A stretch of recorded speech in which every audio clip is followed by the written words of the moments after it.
And we laugh. We laugh. We laugh for real this time and with the audio. That's what happens when you your own video and audio person and you going live doing the thing.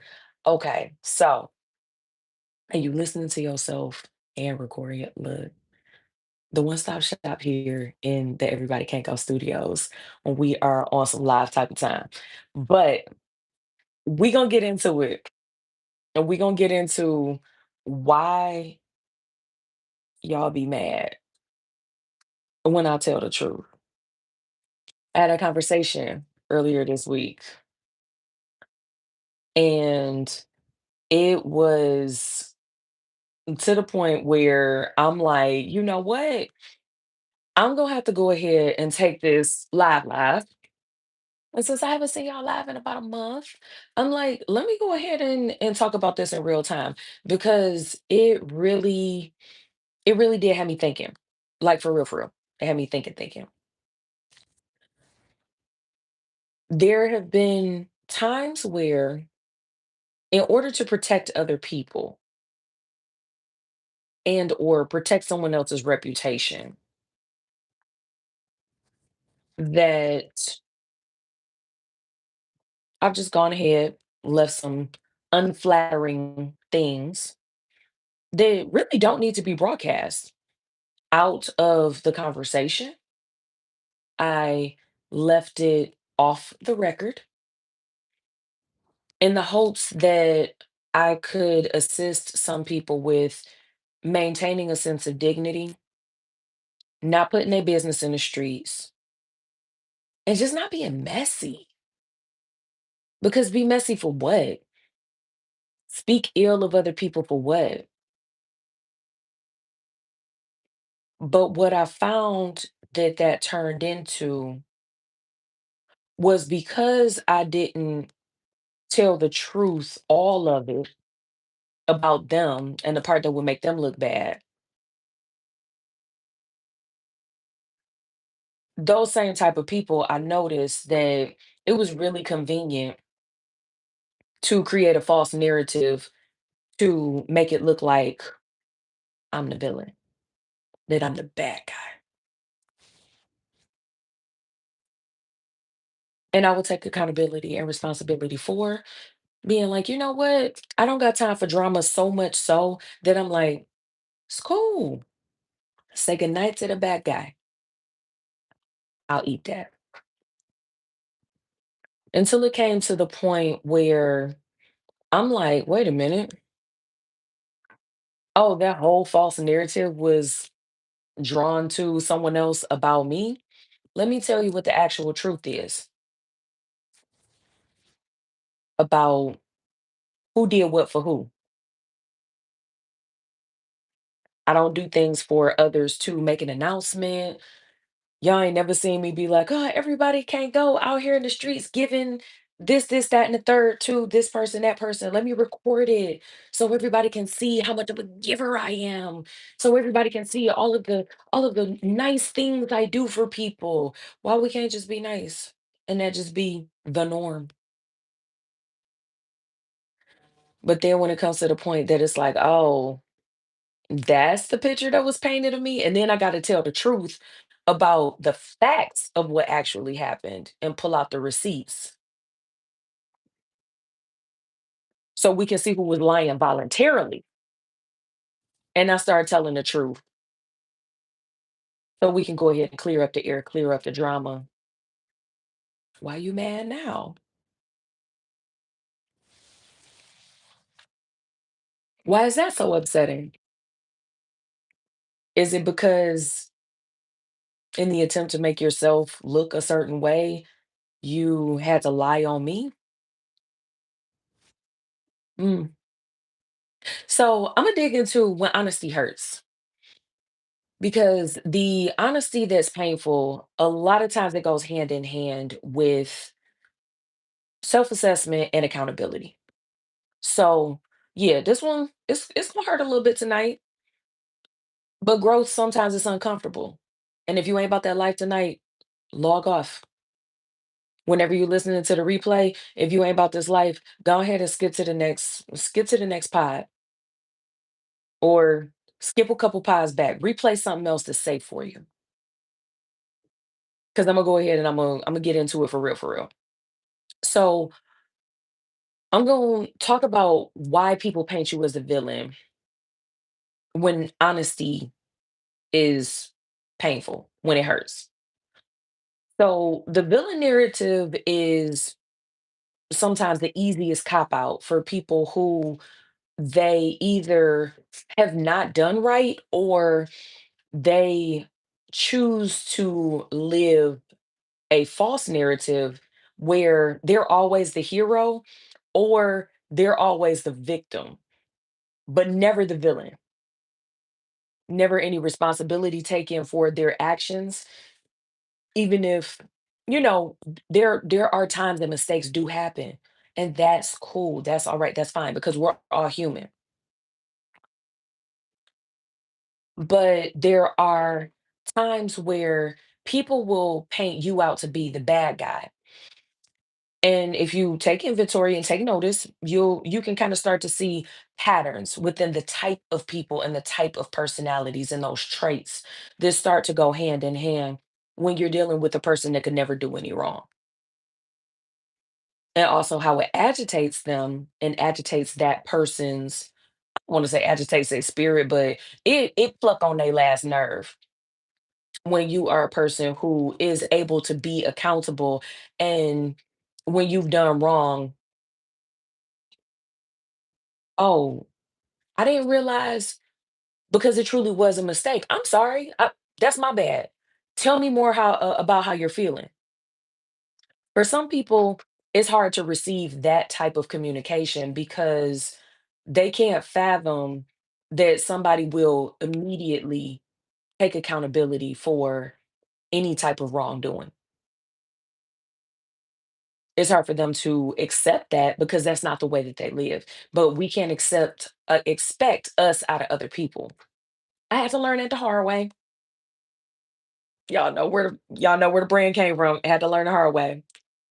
So times where you'll see that people are painting you as a bad guy, um, that will start to come to light. You'll start to find that these narratives are being created about you in places where you stop either enabling a person's poor behavior or bad behavior, negative behavior. When you set boundaries, we know about boundaries around here. Those boundaries are for you, not to tell anybody else what to do or to control anybody else. Or when you speak truths that they don't want to face. So we're getting back into that part about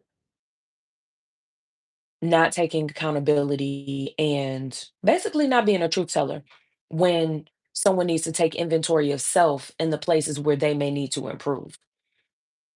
For some, it's easier to ask for a handout and pretend that they made it on their own than to take accountability and responsibility.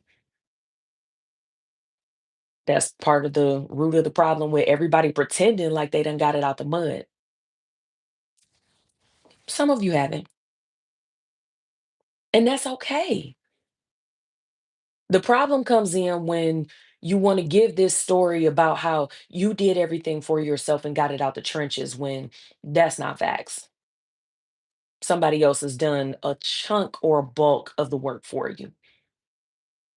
And even if they haven't done a bulk of the work for you, they've done a substantial amount for you.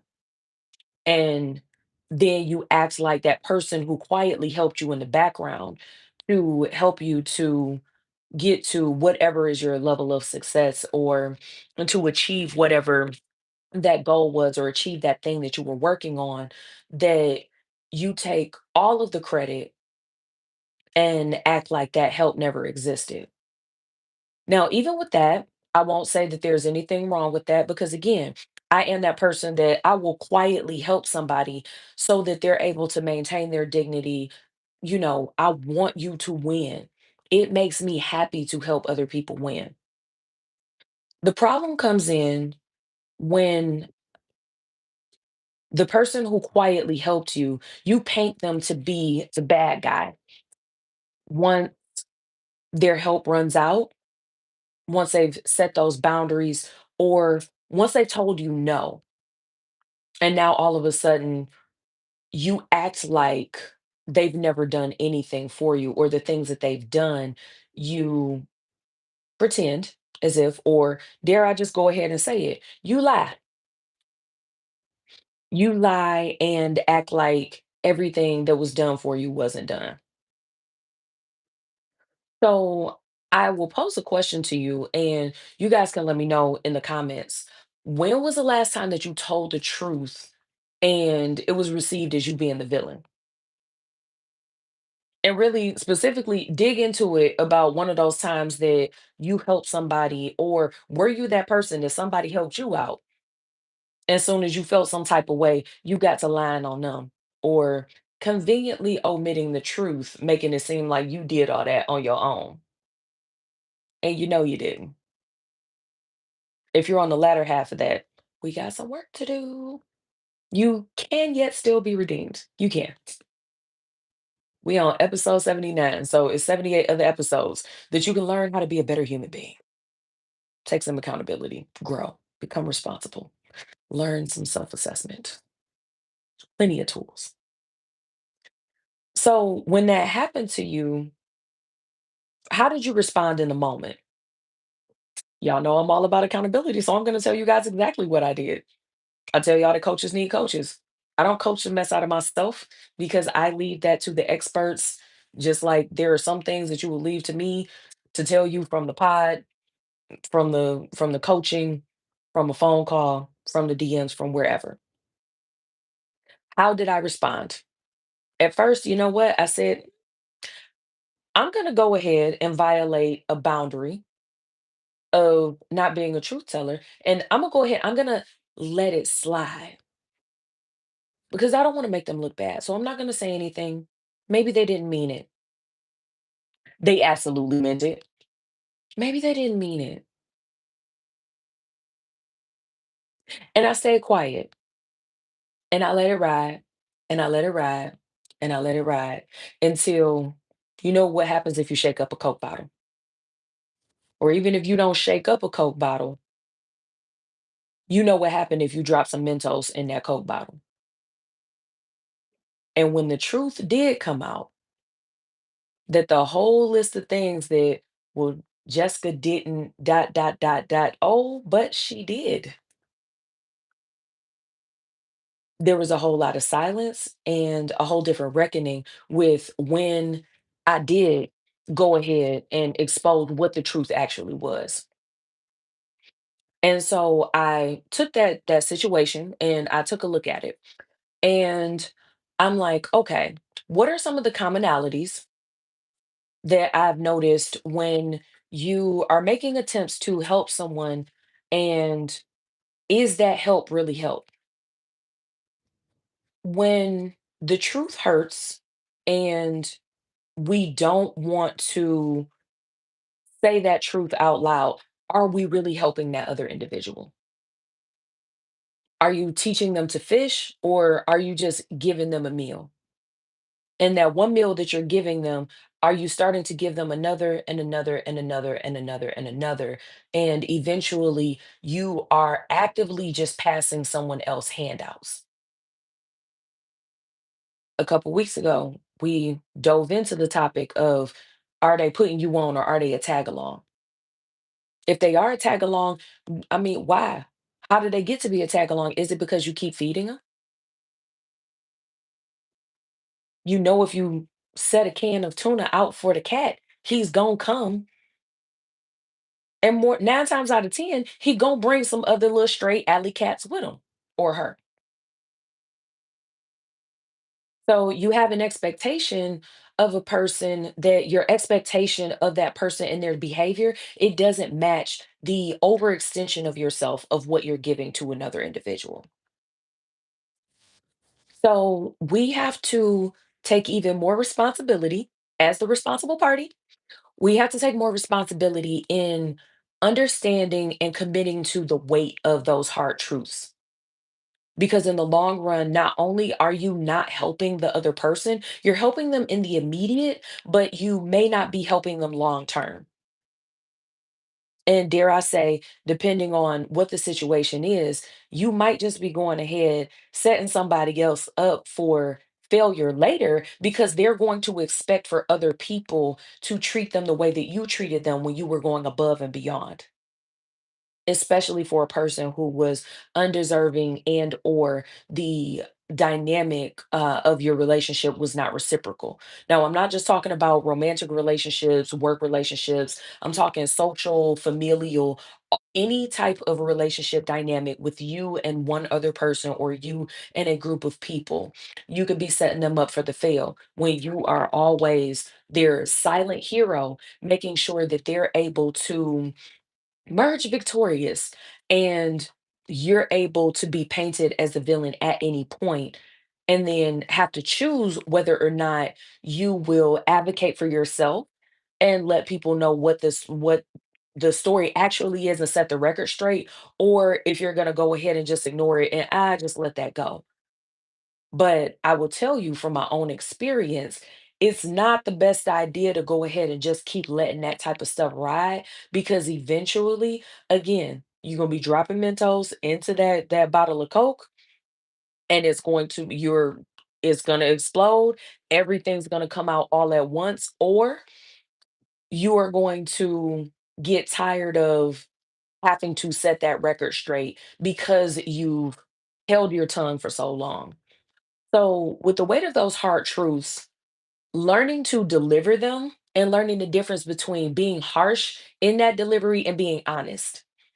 A lot of times is especially nowadays because everybody's just so sensitive.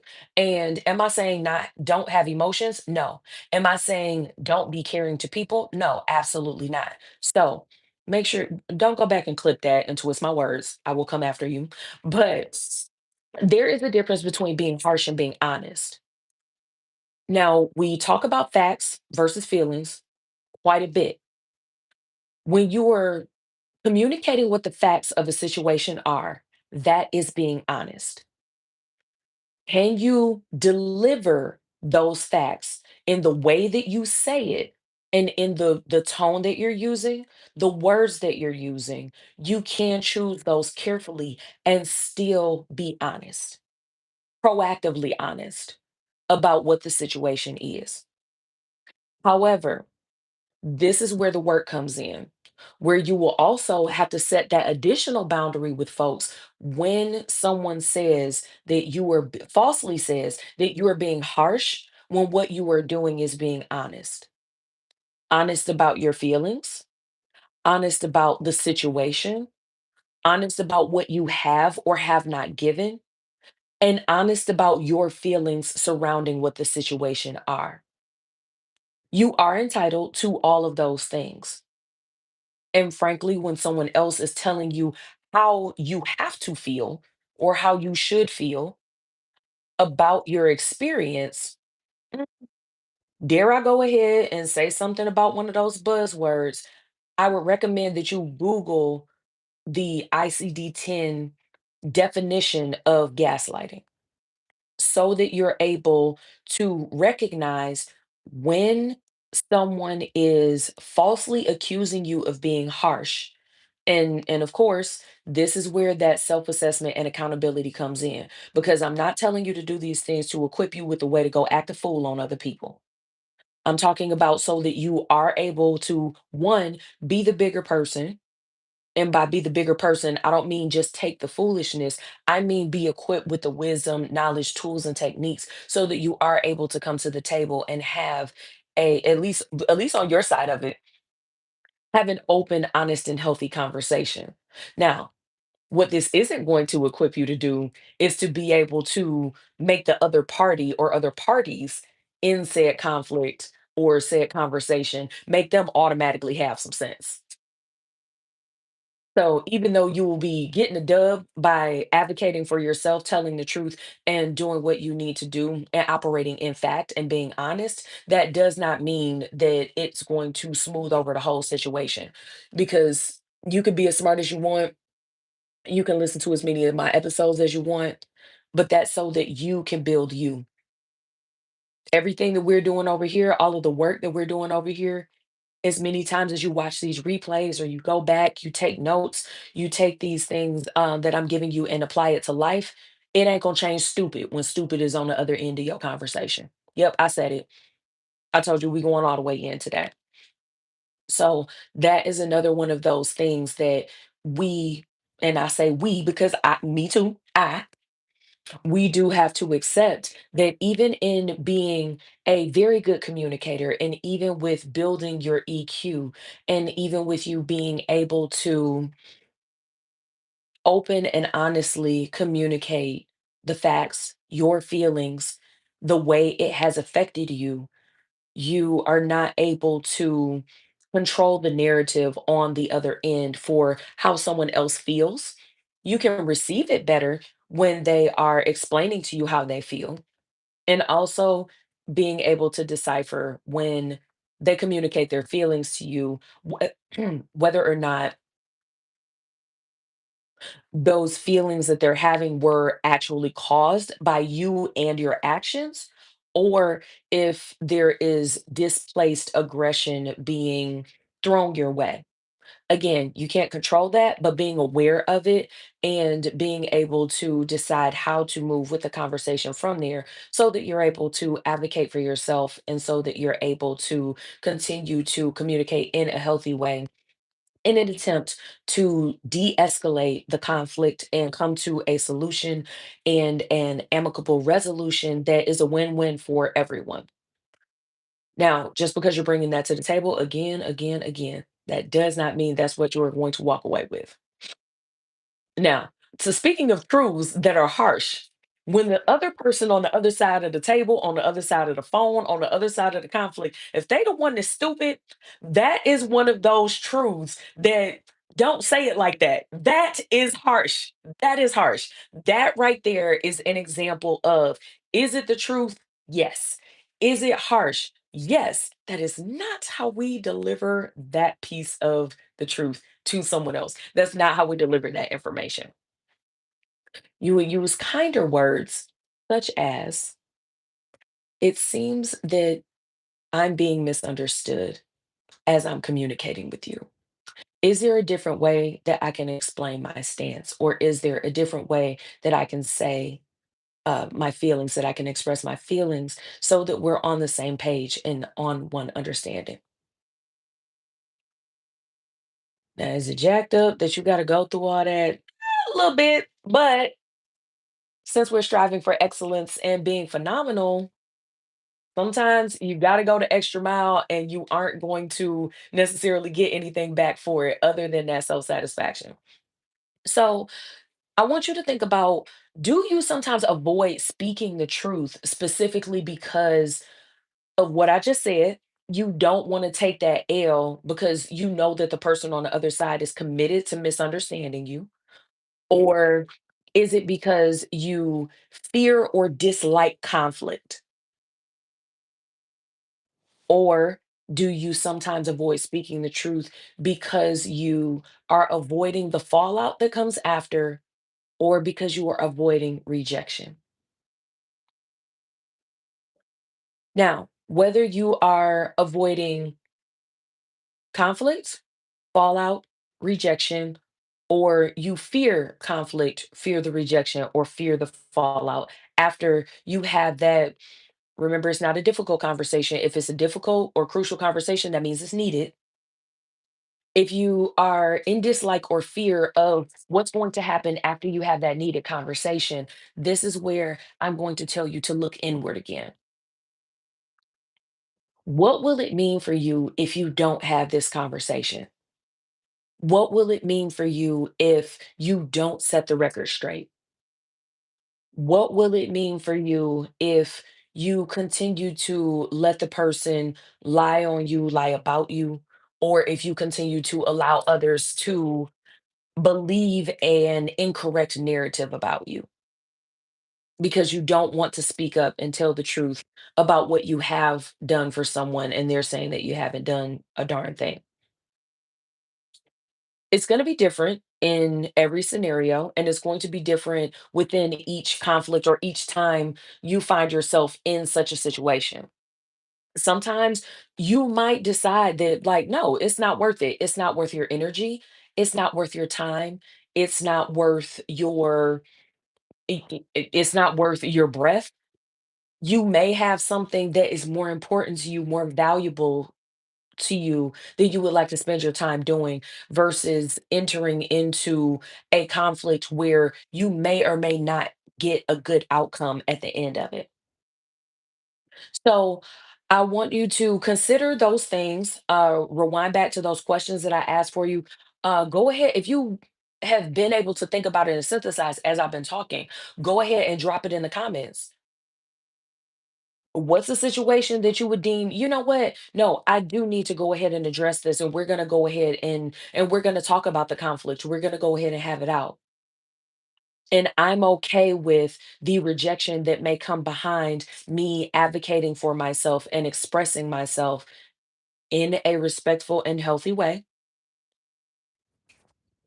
And or I am prepared to deal with the fallout after we talk about this conflict.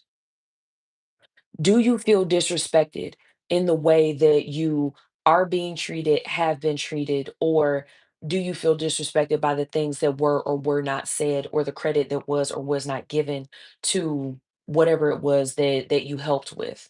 When you stuck your neck out for someone, when you made a purchase for someone, when you gave someone a place to lay their head, when you let someone borrow your car, when you advocated for someone else in their time of need.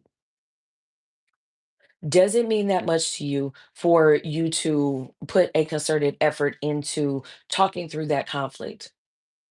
And also on the other side, with that other party, is it worth it? Now we know truth hurts, and part of the painful truth of that is the other side of the conflict, they may not find the relationship to be as important or as valuable as you see it to be. Now, I'm going to talk about that from two different directions. They may not see the relationship as important. Importance is one thing. You may be emotionally and or mentally or spiritually tied to someone, whether it be by choice or by blood.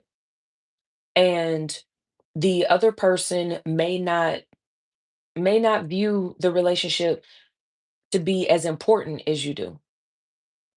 The reason why I separated that from seeing the value in your relationship is because when you are looking at this type of conflict, sometimes looking at the actual value that you carry, the truth of the matter is your value was greater than the relationship dynamic that you were a part of. Just because you didn't say that, because it could seem like, or it could be deemed as you're throwing it up in someone's face that you carry a greater value. But let's be real, there are relationship dynamics that you're in where you've made a greater sacrifice. We aren't measuring tit for tat, we're not measuring give for give, because remember, it's not equal giving, it's equal sacrifice. To make the measurement fair. Now, when you're looking at fairness in the measurement, have you been pouring from your empty cup, or have you been tipping your half full cup so that you could help someone else who they wouldn't even bump their saucer for you? When they do have overflow and they do have it to give to you, do they just go ahead and give you a couple of breadcrumbs? They keep it cute, give you a little sprinkle, sprinkle, where you are, when it's your turn, you open the floodgates and give everything that you can. In that type of unbalanced dynamic, the truth of the matter is you do carry the weight of that relationship dynamic and you do carry more value. But when you are that person who's carrying more value, who's demonstrating more value, who is the bigger giver, that also leaves you in a place where you aren't going to be the person to point that out, that you give more, that you sacrifice more, and that you have been shouldering and carrying the relationship for the two of you. Now, again, this doesn't just go for romantic relationship dynamics. I want you to think about when all of those things are applicable in so called friendships, when that same thing is applicable with the people you work with in terms of your teammates. When is that applicable when you look at the relationship between yourself and different family members?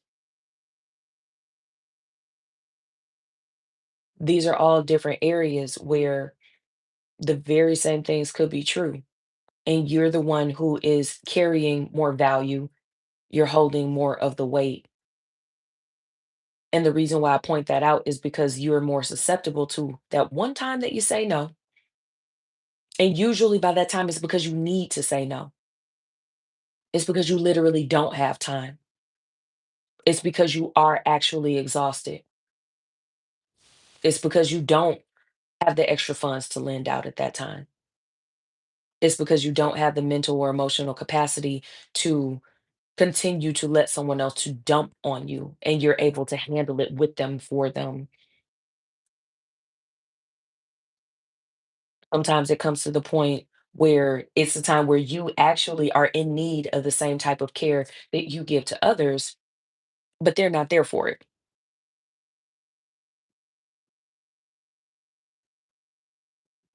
So, what do you do if it's hard to say no more? Well, that's when you have to go into a self reflective state. And this is why I talk about self assessment and accountability so much. If you aren't able to self assess and be accountable to yourself first, you can't be accountable to other people. And when you are more accountable to other people than you are to yourself, which givers, we do tend to do that from time to time.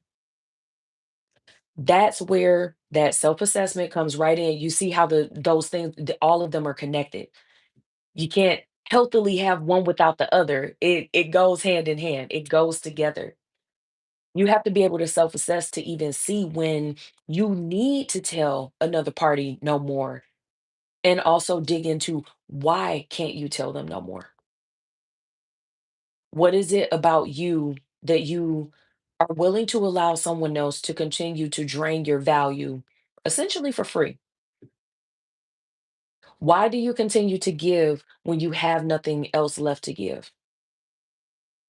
Why do you continue to give and not say no to a person when you know that you're almost depleted or you know that you don't have excess to give to someone else? What about you is searching for that love, that validation, that camaraderie? We talked about in my second point of the weight of those hard truths. We talked about, do you fear that conflict? Do you fear that fallout? Do you fear that rejection? Is that why you can't tell them no? And remember, shout out to Mel T. No is a complete sentence. You don't have to explain, over explain. You don't have to give a reason. No means no. It's really easy to understand when we're talking about, you know, physically telling somebody, no, no, don't touch me. No means no then. So why does it have to be such a dire or life and death type of situation for your no to have a period behind it? No pun intended. No, that is the sentence. Whomever you have to say no to, they can go get a yes from elsewhere. And I was, dare I say, 7 to 8 times out of 10, when you give them that hard no, because you are setting a boundary for yourself to protect yourself, to preserve yourself. That thing that you told them no to 7 to 8 times, maybe 9 times out of 10, is something that they can do for themselves. They just didn't because they knew that it was easier for you to go ahead and say yes. So why would they do it for themselves? Why would they do it for themselves if you're going to do the work? If you never tell them no, why would they go do it for themselves when you going to do it for free? Again, that's feeding them stray cats. They going to eat the tuna and they will be back the next time they hungry. So when we're talking about moving from conflict to clarity, you do have to navigate these disagreements without shrinking or silencing yourself. That's been a large part of what we've been talking about just in these minutes here that we've been on this episode. We're talking about using that healthy communication, making sure that you're exercising that emotional maturity, and making sure that you are using those boundaries, using those boundaries as a tool. The boundaries that needs to be set in place, whether that's just the boundary of practicing your no and meaning it, sitting in that, those boundaries are pre-thought out and you are deciding upon those boundaries before you get into the midst of conflict so that you don't have to figure it out on your toes. You do have to pre-prepare yourself so that you're able to be your own advocate during this type of conflict or when you need to stick up for your own name or clear whatever whatever issue that you have. When you're navigating those disagreements, you do have to pre-prepare yourself to make sure that you aren't silencing yourself. And even if they get mad because you're telling the truth, if the other person didn't want you telling the truth about what they did, then maybe they shouldn't have did it. How about that? Why did you have to be the person that was at a loss when they did the action or didn't do an action and you did it for them? And then you also have to be at a loss when you're voicing your truth. Not fair at all, especially when the truth is the truth and the facts are the facts. But you are the person that has to be willing to get even more uncomfortable because that feeling of people lying on you or diminishing your contributions or making you into the villain, that in itself is uncomfortable. That's an uncomfortable feeling. So you're already uncomfortable. Why not in that discomfort, just push a little bit further, set that record straight, be willing to step into that conflict, advocate for yourself without shrinking, silencing, or diminishing your own voice, which the other person has already done effectively.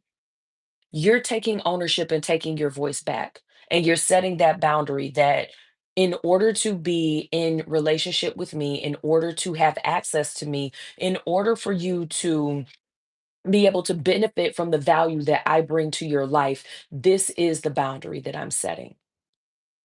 Now, the other person, they can choose to honor that or dishonor that. That's up to them.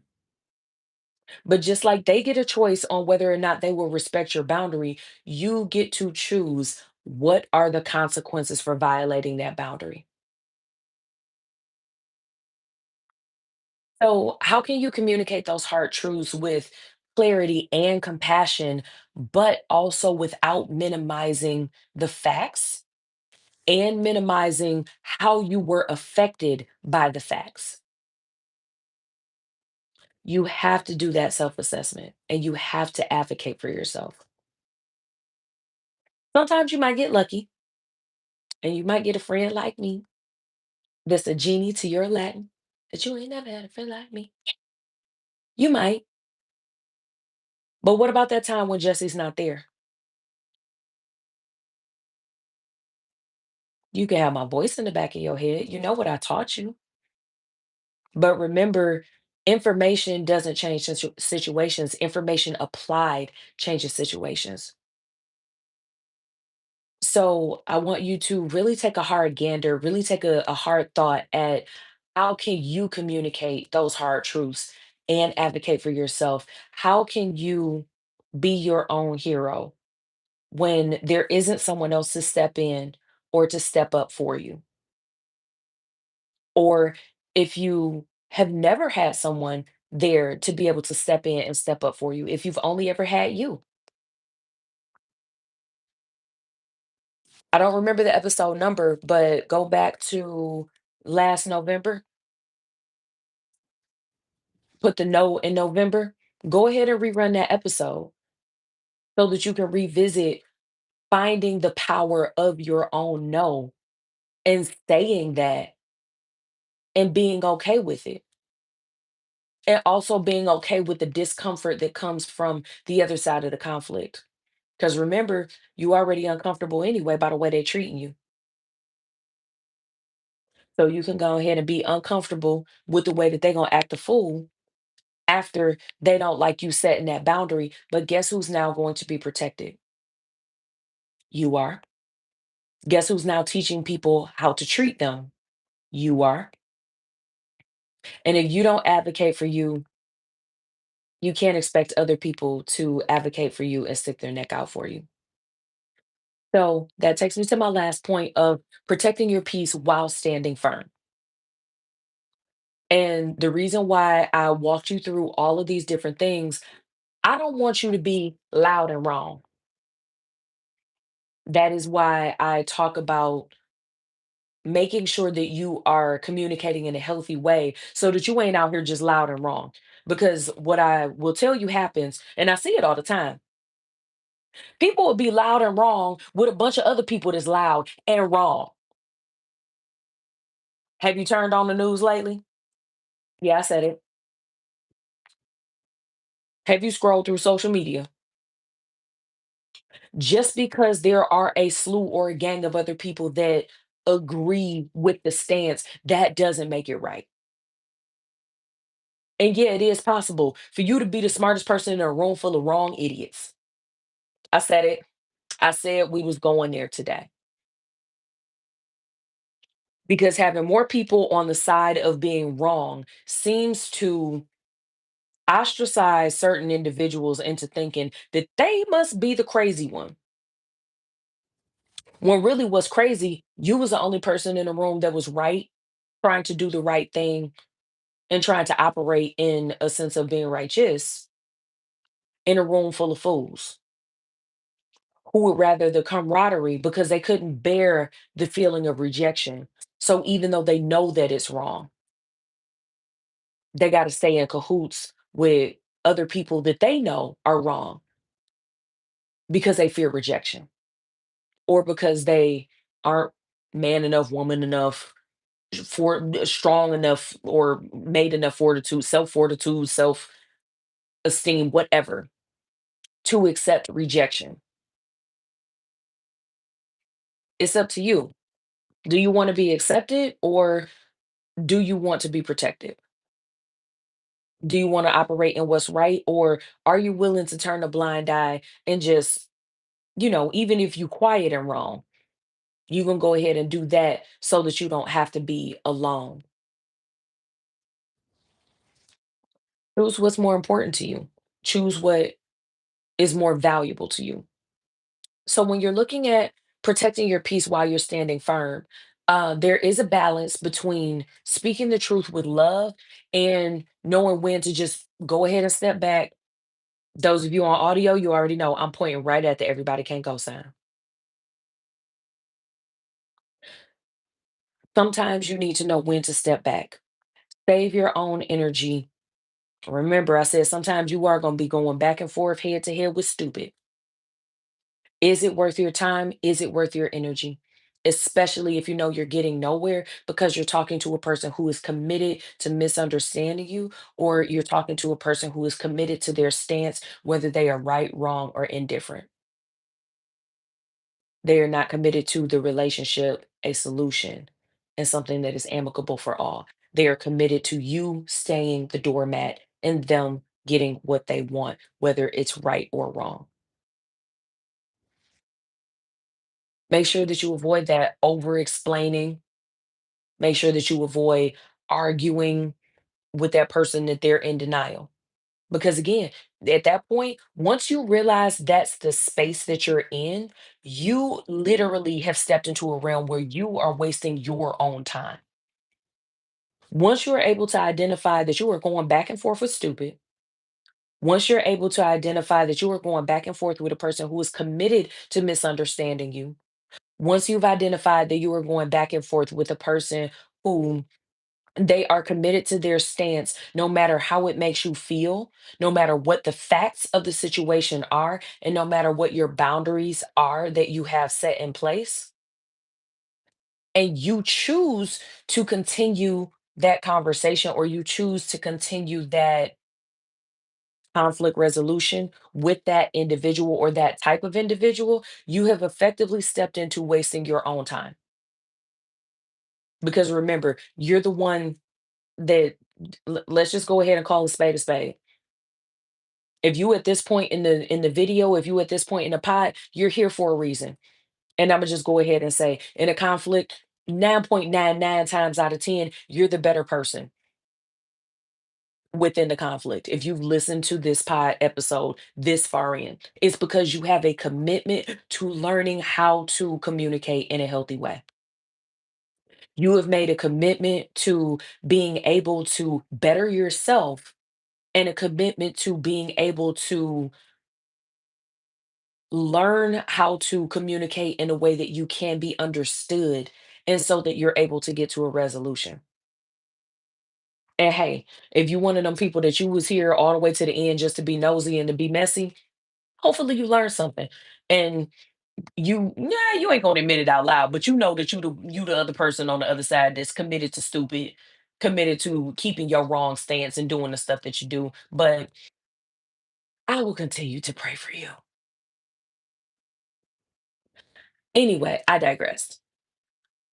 The reason why you need to make sure that you aren't doing that oversplaining, that you aren't arguing with denial, that you aren't making a commitment to attempting to smooth over conflict where you're going to be the only party who is trying to get an amicable ending to that conflict is because I don't want you walking away internalizing somebody else's discomfort with your truth.